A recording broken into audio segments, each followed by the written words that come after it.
Welcome, everybody, to the Brotherhood Podcast. It's our first guest. I hope you feel honored, Flip, but reigning ACC Freshman of the Year here, starting forward. I think you started every game this year, correct? Yes, I believe I did, yeah. All right.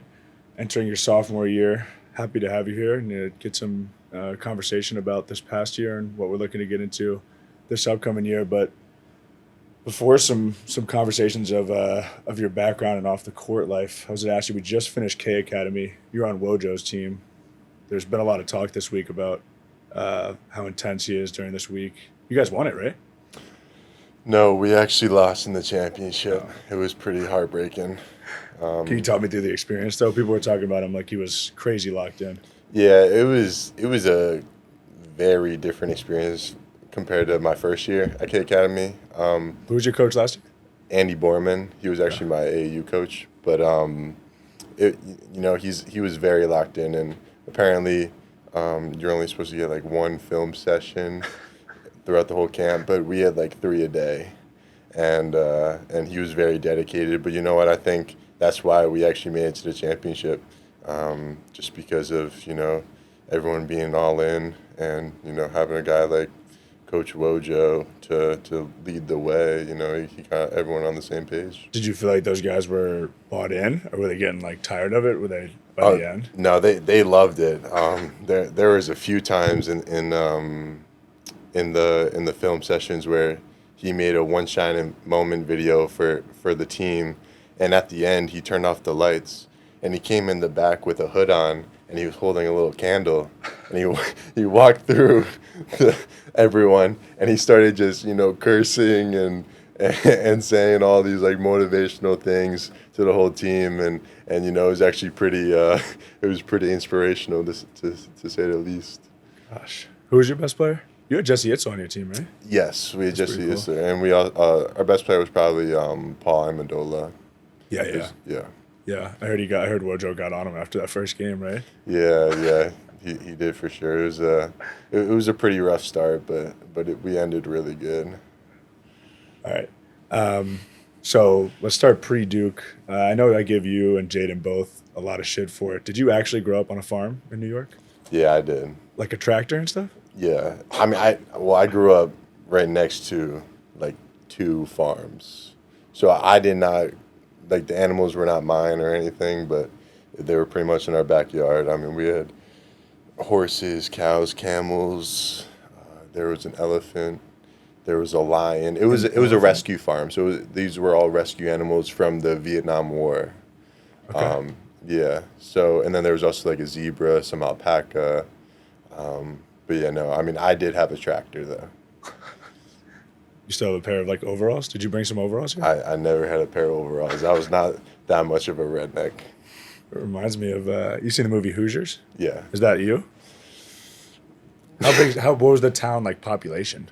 It was pretty small to like medium size. It was just it was more like suburbs to rural, but Okay. yeah, there wasn't anything around though.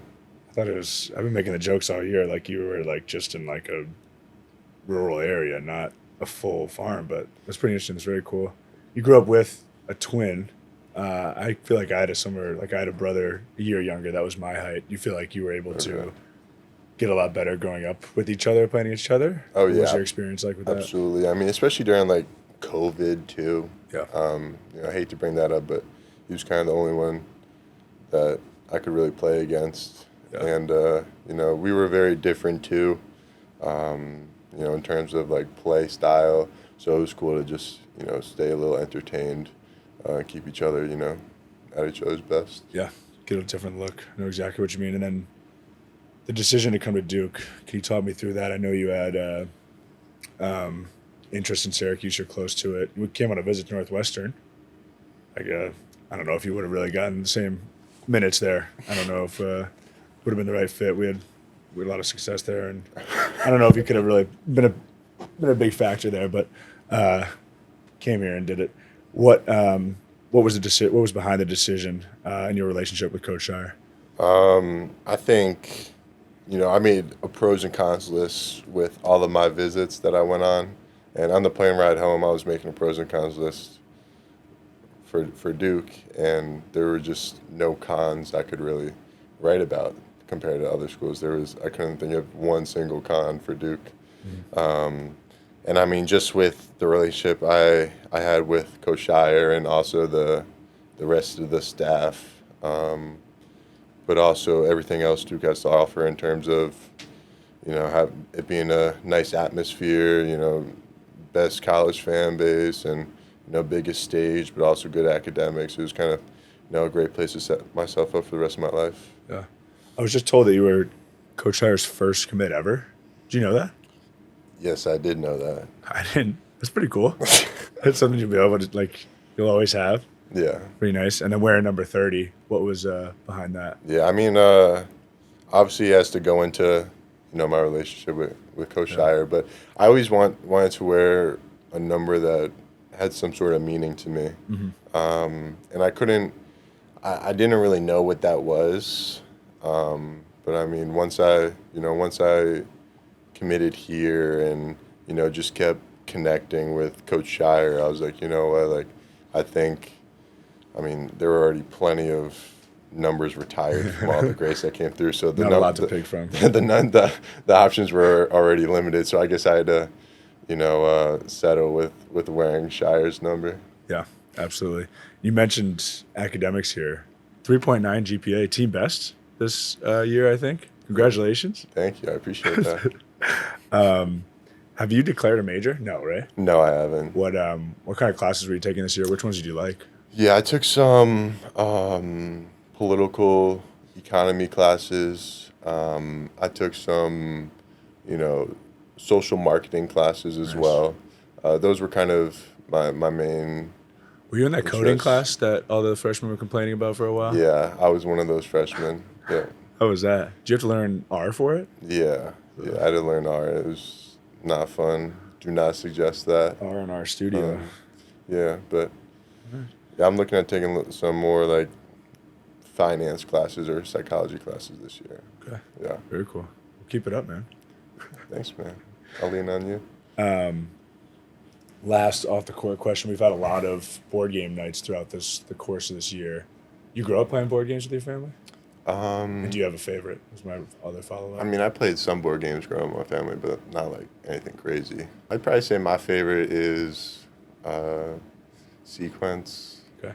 We'll continue to other board game nights. We're losing Kale and Max, though. Kale was a big driving force in board games. He really was. But we'll find some replacements. Yep. I'm excited about it. I'm going to fire off a few quick hitter personal questions before we move into some more basketball talk here, if you're cool with that. So quick answers for you. Favorite all-time athlete?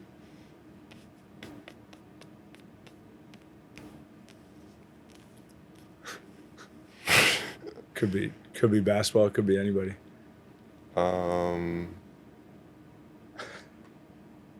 All-time athlete favorite. I know you watch sports. I do watch sports. Favorite though, all time. LeBron's an easy cop out. No. Tiger Woods. No. Could go. Let's go Larry Bird. That's a good one. Okay. That's a good one. Favorite TV show or movie? You just saw Fast and Furious last night, right? I did just see Fast and Furious. I'm a big Fast and Furious fan now. Was the one last night good? It was good. Left you on a big cliffhanger though, so. I mean, kind of got away. What was number 8 in the series or something? 10. Okay. Yeah. But love Fast and Furious. Love Spider-Man. Yep. TV shows.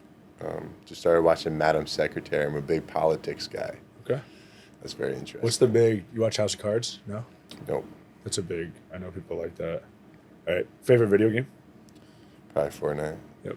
Do you have an idol or a role model?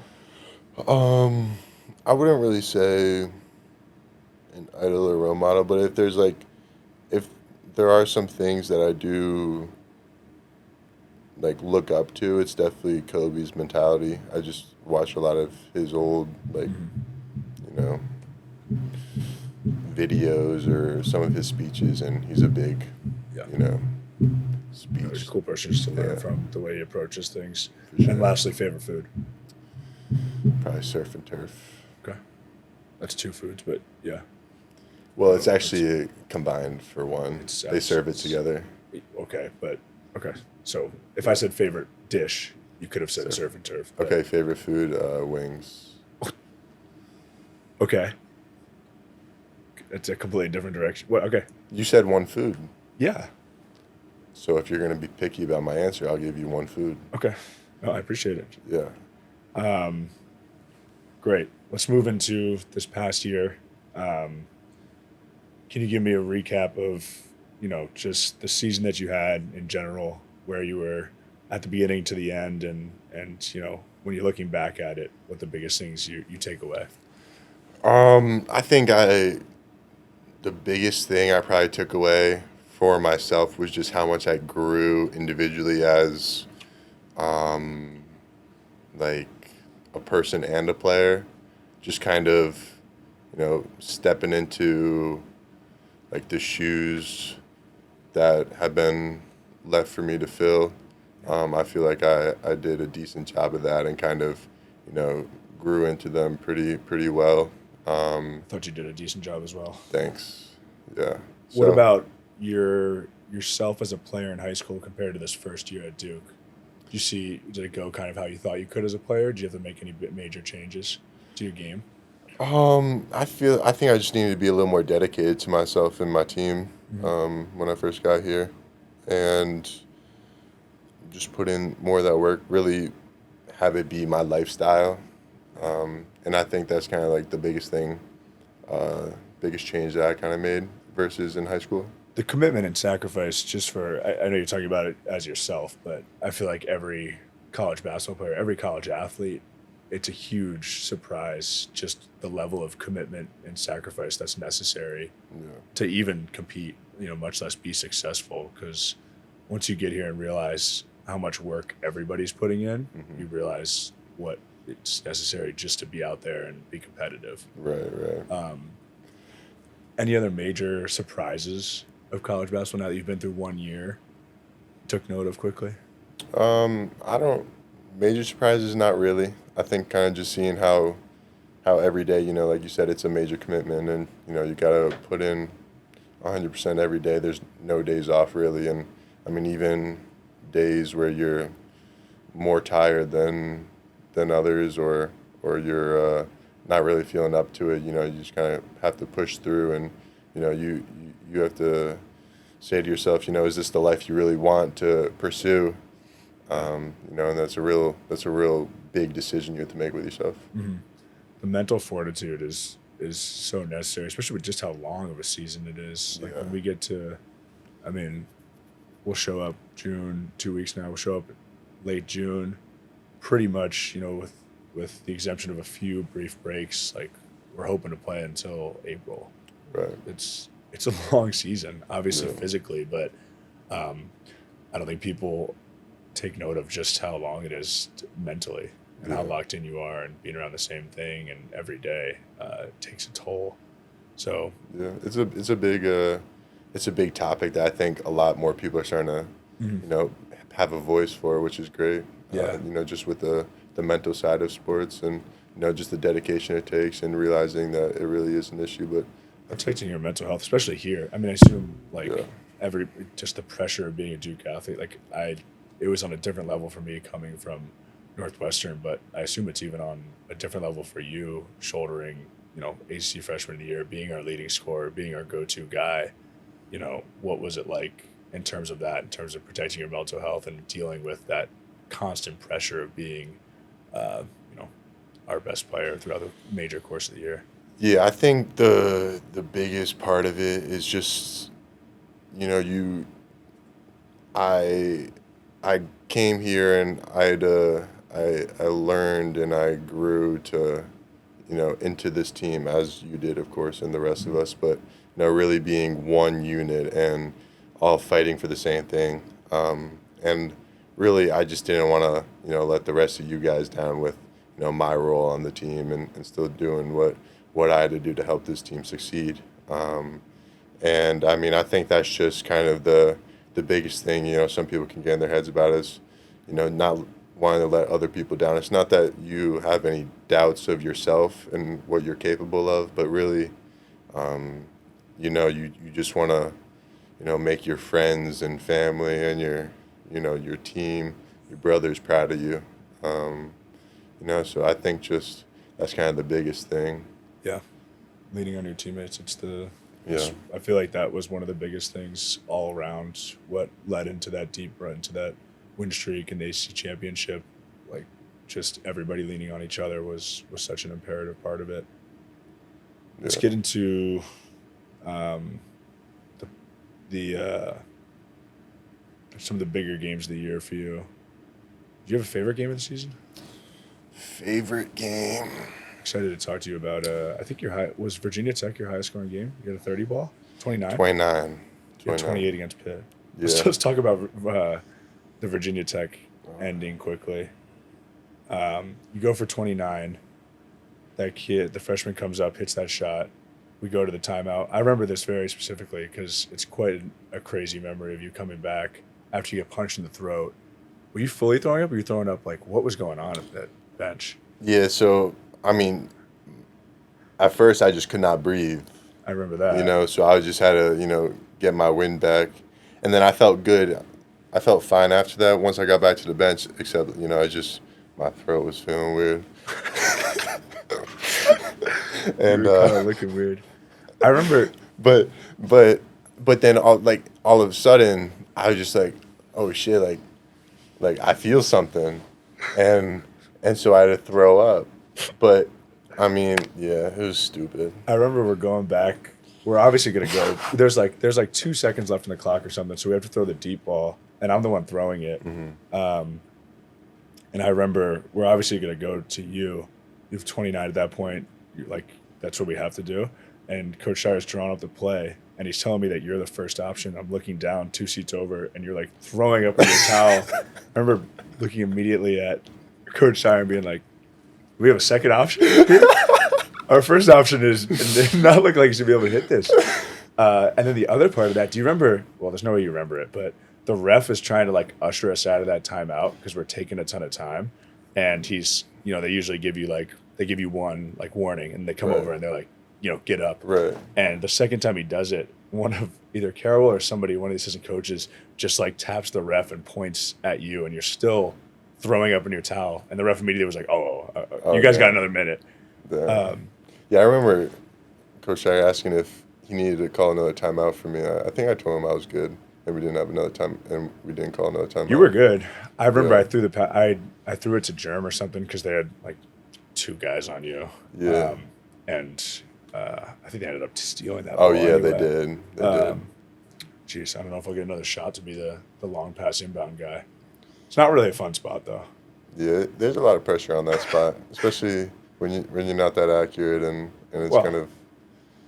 I think I'm fine accurate, but no one's ever gonna if they don't. I remember that specifically. They didn't have a man on me either, and I think they put the inbounder, the guy that would have guarded me, on you. Okay. So that made it difficult. But there's just never not for you. Well, it was difficult all around. You're saying it was difficult for you?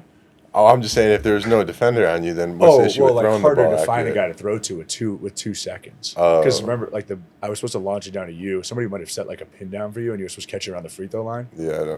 Yes. I do remember that. But I think we were trying to reenact that Christian Laettner shot.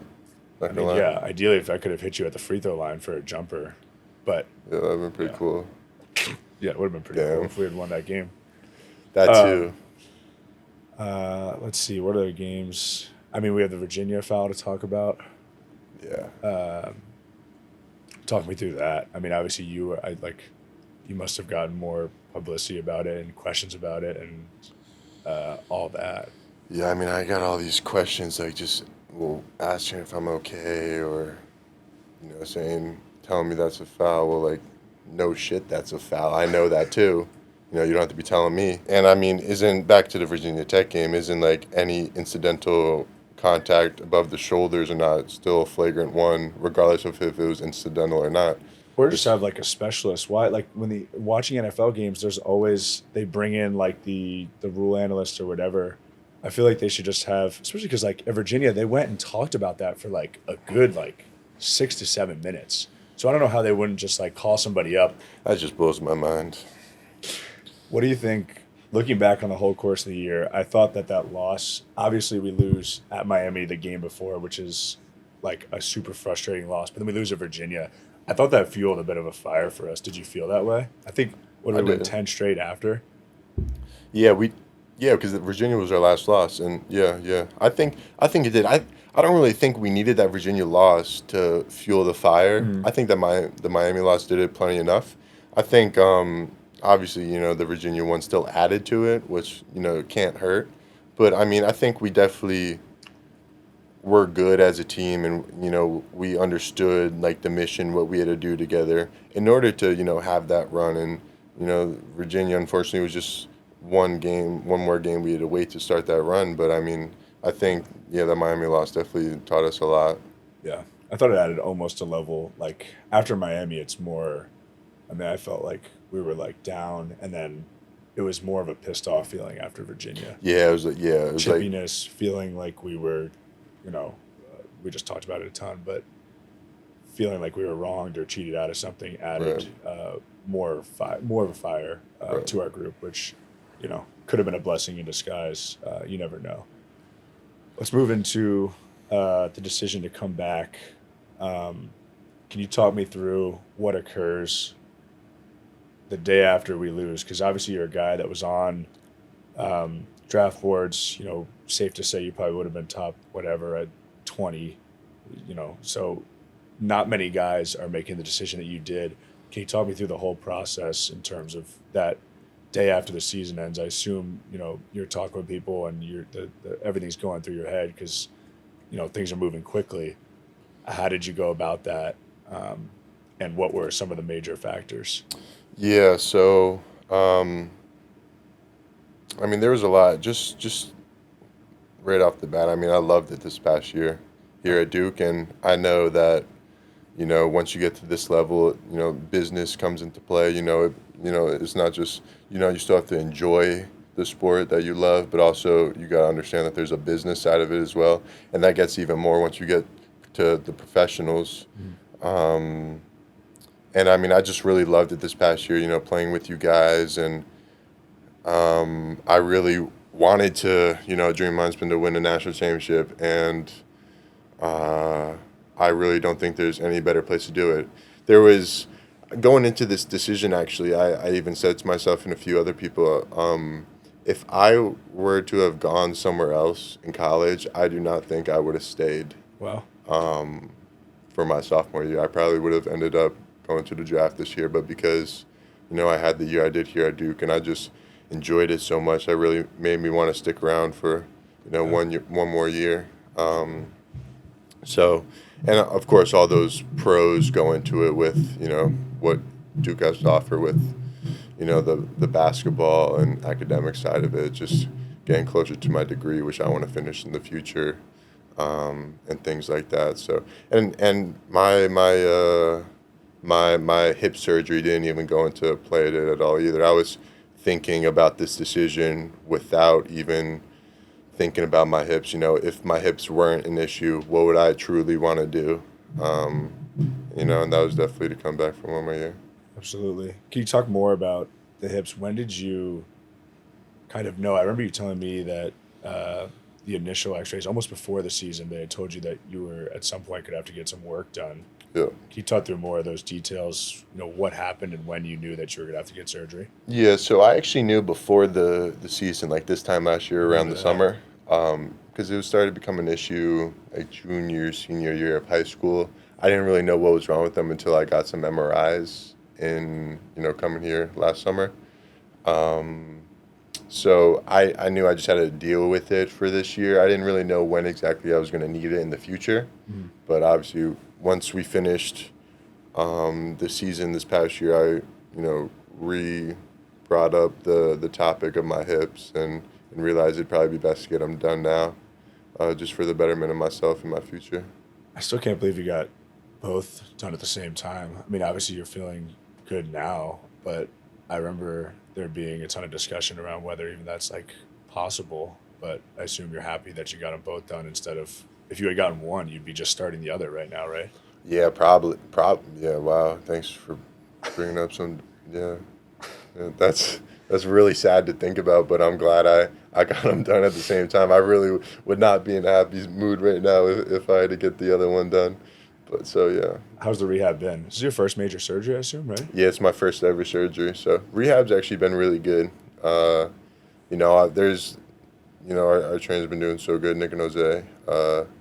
And I really am so happy with the decision, I made, and, the people that went into making that decision with me as well. I feel like a regular human with hips that can function good Excited now. to see you get deep into a stance this year. Yeah, I'm gonna be Pretty exciting. I know. I'm sure Shire is looking forward to me playing some defense too. So, yeah. And yourself on that all defensive team with your new hips. That'd be pretty cool. I could jump higher, hopefully. We need to work on that with you.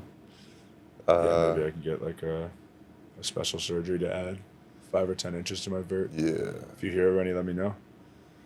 And then, what can you talk me through? So they shaved down your hip bones. Oh yeah. So What was it? Yeah, just the way my hip bones were. They were like the ball was more of like a football, so it kind of restricted my range of motion when I would, move my hips certain ways. And so I would just feel a sharp pain when I would go a certain extent of, extended my leg one way or another. And it'd be really difficult for me to, get low for a certain amount of time or not get fatigued really easily in my legs. So this was actually they shaved down the bone and so now I'm able to extend my legs further ways, get deeper in a stance, and just ultimately feel like a normal person as well, which is what makes me happy because I'm like, wow, like this is what it feels like to kind of have normal hips. I never knew what that was like. I'm excited to see the new and improved flip. Yeah, man. What about a timeline here? Because you're now what, 7-8 weeks out of surgery? Yeah, I'm about 9-10 weeks out of surgery, Okay. I believe.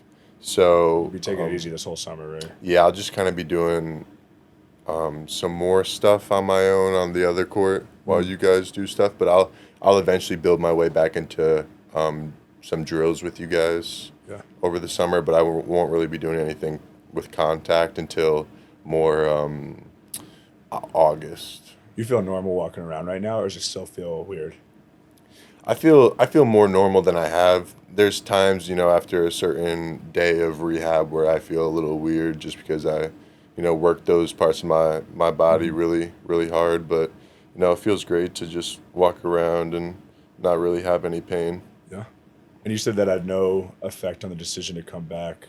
Who had, big effects on your decision? Was there anybody you really leaned on for advice? I mean, I kind of, leaned on, a few people, but it was kind of just more about what I really wanted. Yeah. Ultimately, I had a lot of support from many different people, which was great. I didn't really have any pressure at all of, going one way or the other. So I was really fortunate to have that. How much did NIL play as a factor? Because, you're turning down the NBA as a top 20 pick, most likely. There's money there. There's obviously money now in college. What was your thought process there? Yeah, I mean, I did not really think much of it. Obviously, the NIL now is really, really nice to, it's a really big incentive for you to want to stay in college longer and, work towards your degree. And I think that's, will keep the college game around a lot more rather than guys wanting to go pro as soon as they can. Yeah. I mean, it's definitely a big benefit for sure, but I didn't really think much about the NIL being a factor, but obviously it is a really nice benefit for sure. Yeah. And then some expectations for next year. We have some big time games, especially in the preseason on the schedule. What are you most excited about? I'm really excited to just play in those areas we're going. MSG, Chicago, Yep. and just play really good teams outside of our conference. I think that'll kind of show who we are, as a team, and the way we're coming out right in the beginning of the year. Yeah, it'll be nice. I mean, technically, you'll be a vet on this team now. I'll be like Big Rye. Even though you'll be a sophomore, you'll be a vet. It'll be exciting to have some continuity and some. I mean, obviously, like having returners is nice, but just not taking. I felt like we had to take obviously the preseason, but the first 10 games of the year last year was just so much learning about who we are as a group and how what everybody's roles are, how we're going to function, what our identities are to be. It's going to be nice to not have to kind of ease into that and go over learn the hard way who we are. Yeah, I agree. I think we last year just with the group we had, there was a lot of learning on the go just because of it being a new year for everyone pretty much. And Coach Shire, first year. Exactly, and now just with having a lot of guys back, we can really build something off of that and kind of get right into it. And I think the freshmen will have a real good time getting into it as well. Yeah. Speaking of the freshmen, you played against TJ in high school, correct? Yeah, I did. Where did he go to high school? He went to Worcester Academy. It's just in the NEPSAC League. Yeah. But yeah, no, that was actually my rival school. Oh.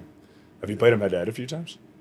What was that? Have you played him head-to-head a few Oh times? yeah. We played head-to-head a few times, and there were some good battles. Do you have a winning record against him? I do. There we go. I do. I don't think. I went during his time there and my time at my high school. I didn't lose to him once, Right. so that's something to hold proud of Let's me. go. Yeah. What have you learned kind of as you've been a freshman now? What kind of things do you want to help guide them and offer them advice as you're just coming out of their shoes? They're all going to go through what you just went through. Yeah, I think just trying to get them as comfortable as they can be with the position they're in. I mean, of course, you learn and build a lot when you're in an uncomfortable situation, and there's always going to be uncomfortable situations, but just kind of, teaching them to what to expect, kind of. Mm-hmm. I think that's something really big that I wanted as a freshman. Is just, I didn't really know what to expect until I went through it. So Yeah. And this upcoming year, I'm sure you've experienced it this past year as well, but I think this next year will be even more for you as you're returning ACC Freshman of the Year. You'll be one of the the best players in the league, and you'll be for Duke. You'll become even more of that historically, universally hated Duke player, almost a villain. Did you experience that this past year, and how did it affect you? Are you a guy that leans into that as motivation? Is it weird for you? yeah, I mean, I did experience that a little bit. I'd I got say. my Christian Leitner shirt on for it, Nice. but go ahead. I'd say I experienced it a little bit this past year. Just, just hearing a lot of bad talk about me. But I'm, that's what happens when you're a really good player and playing for a really good team. Mm-hmm. And I mean, I don't really have an issue with that. I've kind of been slept on my whole time. I mean, no one really had me on the radars of all the accomplishments I made this past year. So I mean, I know a lot of people say they've been slept on, but I mean, it kind of does show that I've been slept on. So I think it's whatever. I kind of just take it with a grain of salt. You can say whatever you want. I'm just gonna keep doing me. And So you're more blocking it out than using it as fuel to the fire. oh no, I use it more as fuel to the fire. Okay. For sure. I kind of just it kind of just makes me laugh because I'm like, you guys are talking shit to me. Meanwhile, you're watching me play. Like, Mm-hmm. spending your money to watch me like beat your ass. And what's that? Is that Kevin Durant that tweeted it out like this past year or 2 years ago? Maybe he talked about it when he was like, he just tells every fan that says something to him that like the fan paid to come watch him play. Yeah. So it's very entertaining for me. Okay. All right. Well, to wrap this up, I'm a big trivia guy, so I have some trivia for you, 5 quick questions, and it's going to be board game trivia. We talked about it. We've had a lot of board game nights at the Bull House with some of the guys. So I think you've played all these games, but we'll see. You ready for this? Yeah. All right. Question 1. How many cards are dealt to each player? This should be a light for you. How many questions are dealt to each player in the beginning of a game of Uno? 7. Yeah. All right. 1 for 1. Number 2. How many dice are used in a game of Yahtzee? You never played Yahtzee? You're an old man, dude. Yahtzee's not an old. Yes, it is. Maybe it's an old game. We're definitely in the same. 3. We're definitely in the. That's wrong. We're definitely in the same 2. generation of. Nope, you went in the wrong 1. direction. We're absolutely in the same generation of board game players. You don't have to call me an old man. We're not in the same generation. It's 5.